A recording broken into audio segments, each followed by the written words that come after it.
Divine Intimacy number 127. The Value of Suffering.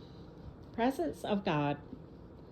O Jesus crucified, teach me the science of the cross. Make me understand the value of suffering. Meditation 1. The Passion of Jesus teaches us in a concrete way that in the Christian life we must be able to accept suffering for the love of God. This is a hard, repugnant lesson for our nature, which prefers pleasure and happiness. However, it comes from Jesus, the teacher of truth and of life, the loving teacher of our souls, who desires only our real good. If he commends suffering to us, it is because suffering contains a great treasure.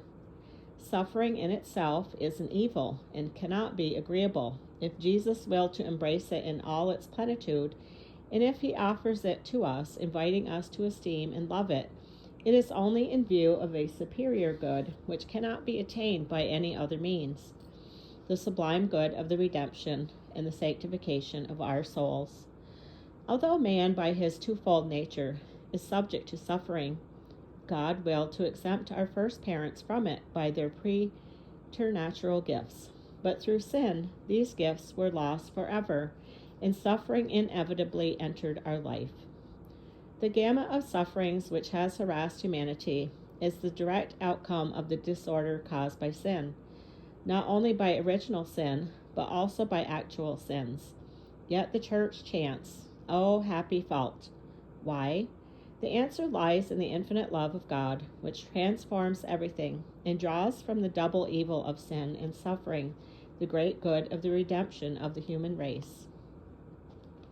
When Jesus took upon himself the sins of mankind, he also assumed their consequences, that is, suffering and death. In this suffering embraced by him during his whole life, and especially in his passion, became the instrument of our redemption. Pain, the result of sin, becomes in Jesus and with Jesus the means of destroying sin itself. Thus, a Christian may not consider pain only as an undesirable burden from which he must necessarily recoil, but he must see in it much more, a means of redemption and sanctification. Meditation 2. Suffering is the disagreeable feeling which we experience when something, a situation, a circumstance, does not correspond to our inclinations, our needs, or our hopes, which does not harmonize with them or gratify them, but on the contrary, contradicts and opposes them. Whereas all men are subject to this misery, the Christian alone possesses the secret of accepting it into his life without destroying the harmony or the happiness which he can enjoy on earth. This secret consists precisely for a Christian in attuning all kinds of suffering to its personal aspirations, which for him can never be limited to an ideal of earthly happiness.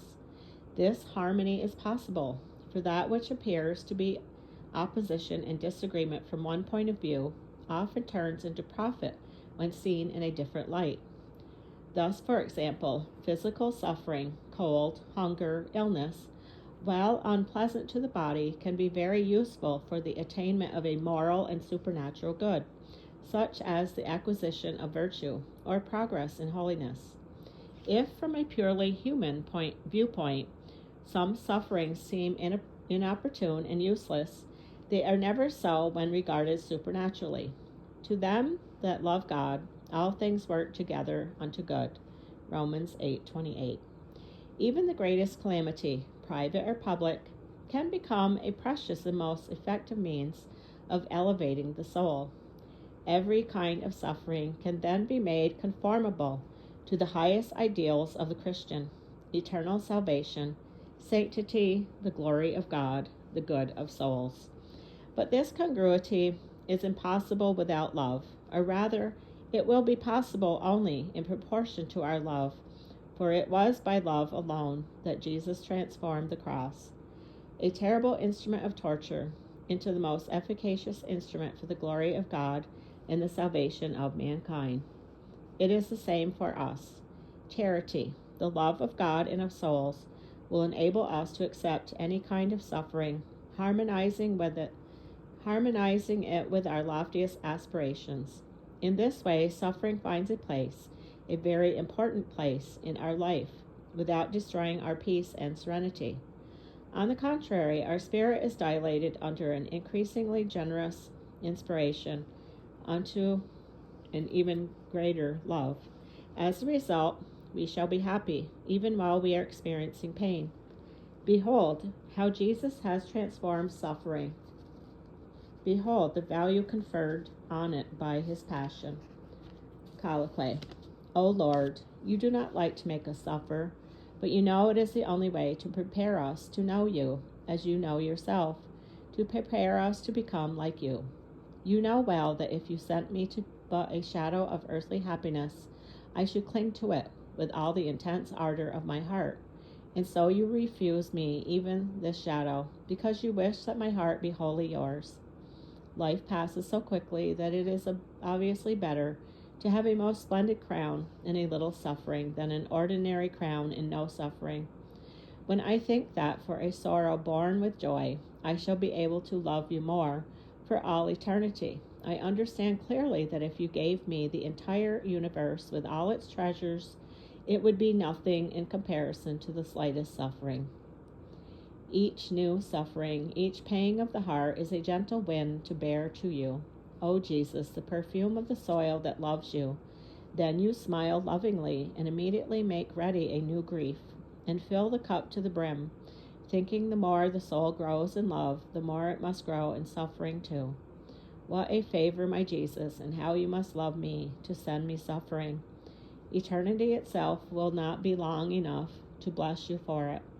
Why this predilection? It is a secret which you will reveal to me in our heavenly home on the day when you will wipe away all our tears. Lord, you ask of me for this suffering, this sorrow. You need it for souls, for my soul. O Jesus, since you have made me understand that you would give me souls through the cross, the more crosses I meet, the more ardent my thirst for suffering becomes. I am happy not to be free from suffering here. Suffering united with love is the only thing that seems desirable to me in this vale of tears. TCJ Letters 32, 50, 23, 40, 58 to 24. Story. End of number 127, The Value of Suffering.